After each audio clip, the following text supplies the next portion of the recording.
ಸ್ನೇಹಿತರೆ ನಮಸ್ಕಾರ. ನಾನು ರವೀಂದ್ರ ಜೋಶಿ.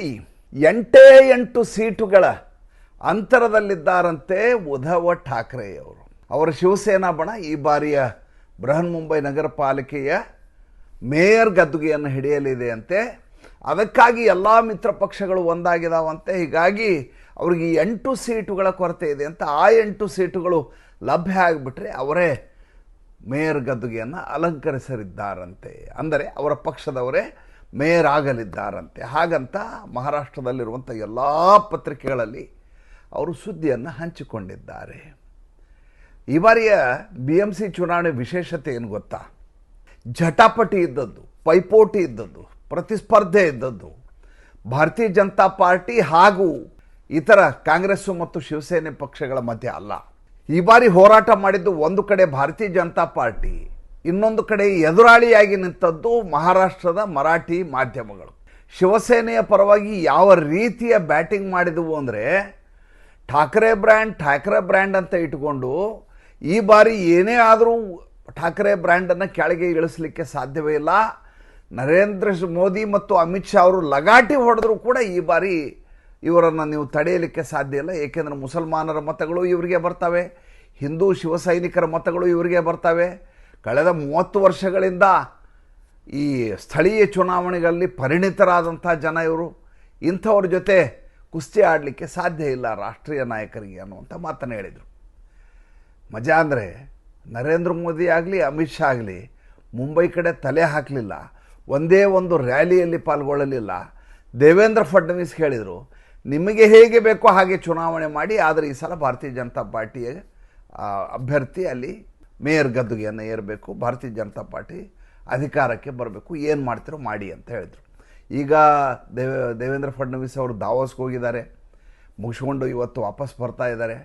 ನಿನ್ನೆಯ ನಿತಿನ್ ನಬೀನ್ ಅವರ ರಾಷ್ಟ್ರೀಯ ಅಧ್ಯಕ್ಷ ಪಟ್ಟವನ್ನು ಅಲಂಕರಿಸುವ ಸಂದರ್ಭದಲ್ಲಿ ಕೂಡ ಅವರು ಉಪಸ್ಥಿತರಿರಲಿಲ್ಲ. ಉಳಿದ ಎಲ್ಲ ರಾಜ್ಯಗಳ MLAಗಳು MP ಗಳು ಎಲ್ಲರೂ ಬಂದಿದ್ದರು, ದೊಡ್ಡ ದೊಡ್ಡ ನಾಯಕರೆಲ್ಲ ಬಂದಿದ್ದರು. ಅಲ್ಲಿ ಎಲ್ಲಿಯೂ ದೇವೇಂದ್ರ ಫಡ್ನವೀಸ್ ಕಾಣ್ತಾ ಇರಲಿಲ್ಲ. ಮೊದಲು ನೋಡಿದಾಗ ಇವರು ಮಹಾರಾಷ್ಟ್ರದ ರಾಜಕಾರಣದಲ್ಲಿ ಬ್ಯುಸಿ ಇರಬೇಕು ಅಂತ ಭಾಳ ಜನ ಅಂದ್ಕೊಂಡಿದ್ರು. ಆದರೆ ಆತ ಹೋಗಿದ್ದು ಮಹಾರಾಷ್ಟ್ರಕ್ಕೆ ಹೋಗಿ ದಾವೋಸ್ಗೆ ತೆರಳಿದ್ರು. ಹೀಗಾಗಿ ಅವ್ರು ಬರಲಿಕ್ಕೆ ಸಾಧ್ಯ ಇಲ್ಲ. ವಿಷಯ ಈಗ ಮಾತಾಡ್ತಾ ಇರೋದು ಉದ್ಧವ್ ಠಾಕ್ರೆ ಬಗ್ಗೆ. ಮಜಾ ನೋಡಿ ಹೇಗಿದೆ ಅಂದರೆ, ಉದ್ಧವ್ ಠಾಕ್ರೆ ಯಾವ ಕಾಂಗ್ರೆಸ್ಸಿನನ್ನು ಹೊರತುಪಡಿಸಿ ತಾವೇ ಚುನಾವಣೆಗೆ ನಿಂತು ತನ್ನ ದಾಯಾದಿಯನ್ನು ಕೈ ಜೋಡಿಸ್ಕೊಂಡು ಜುಲೈ 5ರಿಂದ ಡಿಸೆಂಬರ್ 24ರವರೆಗೂ ಎಲ್ಲಿಯೂ ಕೂಡ ಒಟ್ಟಿಗೆ ಸ್ಪರ್ಧಿಸ್ತೀವಿ ಅಂತ ಹೇಳಿಲ್ಲ. ಅದಾದಮೇಲೆ ಚುನಾವಣೆಗೆ ನಿಂತು ನಾವೇ ಗೆಲ್ತೀವಿ ಅಂತ ಭಾವಿಸಿದ್ರು. ಯಾವಾಗ ಅದು 65 ಸ್ಥಾನಕ್ಕೆ ನಿಂತು ಹೋಯಿತೋ ಆವಾಗ ತಬ್ಬಿಬ್ಬಾಗ್ತಾರೆ. ವಾಸ್ತವದ ಸ್ಥಿತಿ ಯಾರಿಗೂ ಬರ್ತಾರೆ. ಉದ್ಧವ್ ಠಾಕ್ರೆ ಅವರು ಹೇಗಾದರೂ ಮಾಡಿ ಮಹಾವಿಕಾಸ್ ಅಘಾಡಿ ರೀತಿಯಲ್ಲಿ ಮತ್ತೆ ಅಧಿಕಾರವನ್ನು ಹಿಡಿಯಬೇಕು. ಏಕೆಂದರೆ ಬೃಹನ್ ಮುಂಬೈ ನಗರ ಪಾಲಿಕೆಯನ್ನು ಕೈ ಬಿಟ್ಬಿಟ್ರೆ ಶಿವಸೇನೆ ಮುಂದೆ 3 ವರ್ಷಗಳ ಕಾಲ ಯಾವುದೇ ಚುನಾವಣೆ ಇಲ್ಲ ಮಹಾರಾಷ್ಟ್ರದಲ್ಲಿ. ಆ 3 ವರ್ಷಗಳ ಕಾಲ ಪಕ್ಷವನ್ನು ಮುನ್ನಡೆಸುವುದು ಕಷ್ಟ. ವಿಶೇಷವಾಗಿ ಶಿವಸೇನೆ ಅಸ್ತಿತ್ವದಲ್ಲಿದ್ದದ್ದೇ ಮುಂಬೈ ಮಹಾನಗರ ಪಾಲಿಕೆಯಿಂದ. ಉಳಿದ ರಾಜ್ಯದ ಉಳಿದ ಪ್ರದೇಶಗಳ ಬಗ್ಗೆ ಅವ್ರಿಗೆ ವಿಶೇಷ ಆಸೆ ಬಾಳಾ ಠಾಕ್ರೆ ಅವ್ರಿಗೂ ಇರಲಿಲ್ಲ. ಉದ್ಧವ್ ಠಾಕ್ರೆ ಅಂತೂ ಯಾವುದ್ರ ಬಗ್ಗೆನೂ ಇಲ್ಲವೇ ಇಲ್ಲ ಬಿಡಿ. ತಂದೆಯಿಂದ ಬಂದಂಥ ಬಳುವಳಿ ಇದು.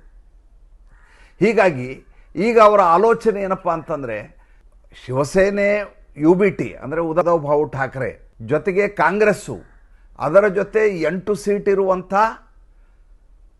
AIMIM ಅಂದರೆ ಅಸಾದುದ್ದೀನ್ ಓವೈಸಿ, ಜೊತೆಗೆ 6 ಸೀಟ್ ಇರುವಂಥ ರಾಜ್ ಠಾಕ್ರೆ, ಇಷ್ಟನ್ನೂ ಸೇರಿಸಿ ಮೇಯರ್ ಗದ್ದುಗೆಯನ್ನು ಹಿಡಿದರೆ ಹೇಗೆ ಅನ್ನುವಂಥ ಲೆಕ್ಕಾಚಾರ.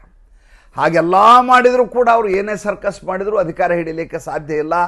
ಅಂಕಿಅಂಶಗಳಿಂದನೂ ಸಾಧ್ಯ ಇಲ್ಲ, ಕೆಮಿಸ್ಟ್ರಿಯಿಂದನೂ ಸಾಧ್ಯ ಇಲ್ಲ. ಇದು ಒಟ್ಟಾಗಿ ಸರ್ಕಾರ ನಡೆಸಲಿಕ್ಕೆ ಬೇಕಾದಂಥ ಯಾವುದೇ ರೀತಿಯಾದಂಥ ಇನ್ಗ್ರೇಡಿಯೆಂಟ್ ಅಲ್ಲಿ ಇಲ್ಲದೆ ಇರೋದ್ರಿಂದ ಅದು ಕಷ್ಟ ಸಾಧ್ಯವಾಗಿದೆ.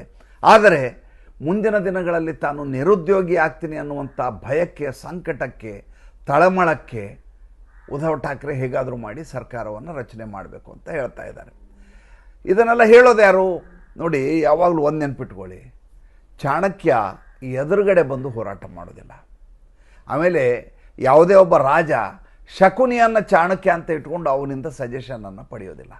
ಮಹಾರಾಷ್ಟ್ರದಲ್ಲಿ ಏನಾಗಿದೆ ಅಂದರೆ, ಅಲ್ಲಿ ಒಬ್ಬ ಶಕುನಿ ಇದ್ದಾನೆ, ಆತನ ಹೆಸರು ಸಂಜಯ್ ರಾವತ್ ಅಂತೇಳಿ.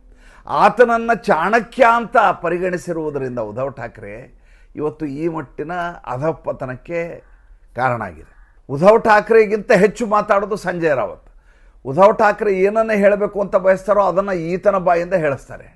ಆಮೇಲೆ ಯಾವ ವಿಷಯದ ಬಗ್ಗೆ ಕುಶಾಗ್ರಮತಿ ಆಗಿರಬೇಕು ಆ ವಿಷಯದಲ್ಲಿ ಸ್ವಲ್ಪವೂ ಕೂಡ ಜಾಣತನ ಇರಲಾರದೆ, ಮುತ್ಸದ್ದಿತನ ಇರಲಾರದೆ, ಬಾಯಿಗೆ ಬಂದ ಹಾಗೆ ಮಾತಾಡಿ, ರೌಡಿಸಮ್ ಬಗ್ಗೆ ಮಾತಾಡಿ, ತಾವೇ ಅಧಿಕಾರ ಹಿಡಿತೀವಿ ಅನ್ನುವಂಥ ದೌರ್ಜನ್ಯ ದಬ್ಬಾಳಿಕೆಯನ್ನು ಮೆರಿತಾ ಇರುವಂಥ ಸಂಜಯ್ ರಾವತ್ ಈ ಏನು ಇವ್ರು ಹೇಳುವಂಥ ಅತ್ಯಂತ ಸೂಕ್ಷ್ಮತಮವಾದಂಥ ಈ ಉಭಯ ನಾಯಕರ ಮಿಲನ ಇದೆಯಲ್ಲ, ಅಂದರೆ ಕಾಂಗ್ರೆಸ್ಸು, AIMIM ಜೊತೆಗೆ ಶಿವಸೇನೆ, ರಾಜ್ ಠಾಕ್ರೆ ಎಲ್ಲ ಸೇರ್ಕೊಳ್ಳೋದಿದೆಯಲ್ಲ, ಅದು ಸಾಧ್ಯ ಆಗಲಾರದ ಮಾತು. ಯಾಕೆಂದರೆ ಭಾರತೀಯ ಜನತಾ ಪಾರ್ಟಿ ಕೇವಲ 21ನೇ ತಾರೀಕುವರೆಗೂ ಮಾತ್ರ ರಾಷ್ಟ್ರದ ರಾಜಕಾರಣದಲ್ಲಿ ತಲ್ಲೀನಾಗಿತ್ತು.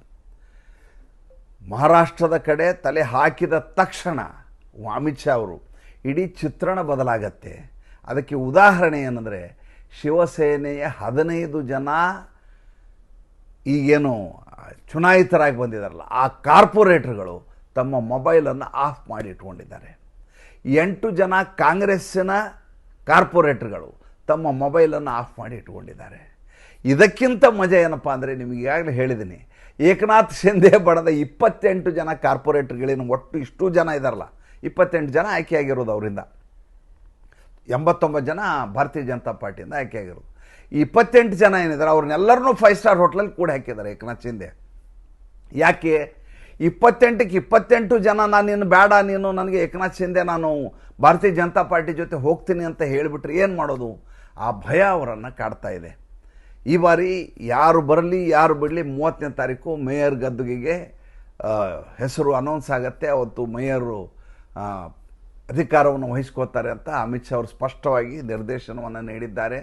ಭಾರತೀಯ ಜನತಾ ಪಾರ್ಟಿ ಅಧಿಕಾರ ಹಿಡಿಯುತ್ತೆ, ಅದ್ರ ಬಗ್ಗೆ ಅನುಮಾನ ಬೇಕಾಗಿಲ್ಲ. ಆದರೆ ಒಳಗಡೆ ನಡೀತಾ ಇರುವ ಸರ್ಕಸ್ಗಳು ಈ ರೀತಿ ಇದಾವೆ ಅನ್ನೋದನ್ನು ತಮಗೆ ಹೇಳಲಿಕ್ಕಾಗಿ ಸಂಚಿಕೆಯನ್ನು ಮಾಡಿದ್ದು. ಮತ್ತು ಮುಂದಿನ ಸಂಚಿಕೆಯಲ್ಲಿ ಹೊಸ ವಿಷಯದೊಂದಿಗೆ ಬರ್ತೀನಿ. ಸಂಚಿಕೆ ಇಷ್ಟ ಆಗಿದ್ರೆ ಲೈಕ್ ಮಾಡಿ, ಫಾಲೋ ಮಾಡಿ, ಶೇರ್ ಮಾಡಿ. ನಮ್ಮ ಮುಕ್ತ ಪತ್ರಿಕೋದ್ಯಮಕ್ಕೆ ದಯವಿಟ್ಟು ಆರ್ಥಿಕವಾಗಿ ಬೆಂಗಾವಲಾಗಿ. ನಮಸ್ಕಾರ.